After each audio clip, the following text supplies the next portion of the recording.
Hello there, welcome back to the channel. This is Nerd Empire and the Replicator spider ship. The Replicators had some fascinating technology. The fact that they built their ships literally out of themselves tells you much about them. Replicators were not human, they were not organic, they were machines, but they were literally the most pure form of machine. They were collective, they were not individuals. They saw no need for any individual block or any individual construct to be its own entity, other than when they created the human form ones, but that's another issue.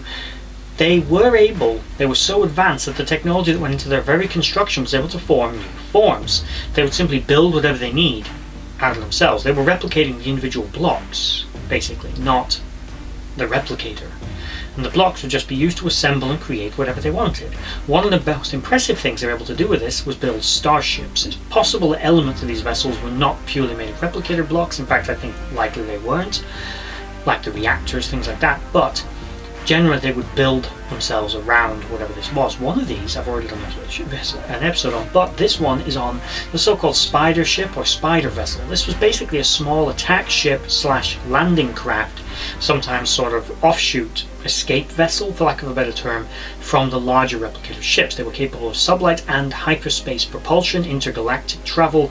They were armed with the ability to project replicator blocks at other vessels or other targets in general, and they may have actually been equipped with energy weapons, or at least been able to produce them when needed. They earned their name because they basically look like a flying spider.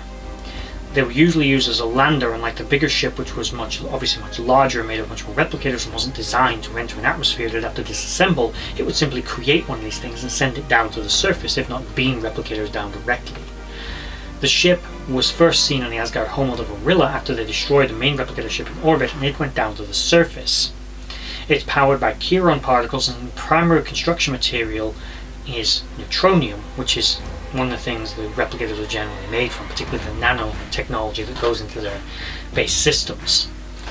The ship really doesn't have much more to say. We never really got a shot of its interior, and it's likely to say that even if it did have any interior spaces that were livable, they would only be made if and when they had a being on board that required an atmosphere, as replicators clearly don't require atmospheres. How fast the ship was is not known, but it was almost certainly capable of intergalactic travel. It may or may not have been as fast as the bigger ship the replicators created, but my guess would be it's probably roughly the same speed, as the replicators would put the most advanced technology into everything they would make.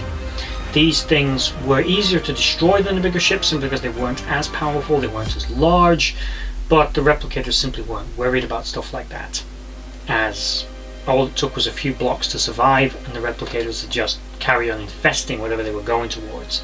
It really didn't matter.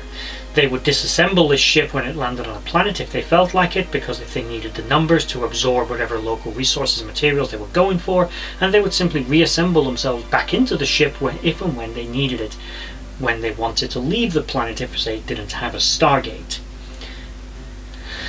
How big the ship was is a little hard to determine, mostly because replicators again didn't exactly have blueprints. They'd make this ship however damn big they felt like making it.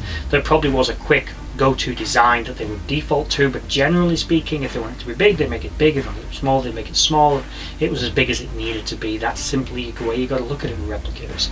These ships were seen engaging in space battles, as well as being used on planetary surfaces to again be used as some kind of lander. They were seen on Takara and on Orilla, and were a very useful tool in the replicator playbook. I just want to take this moment to thank you for watching that video. If you liked what you saw, please check out my social links in the description box below to Instagram and Twitter and others, and also is down there a link to my Patreon page where you can support this channel and the others as I try to grow this franchise and do this more regularly. If you made it all the way to the end of this video, thank you for watching, and bye bye.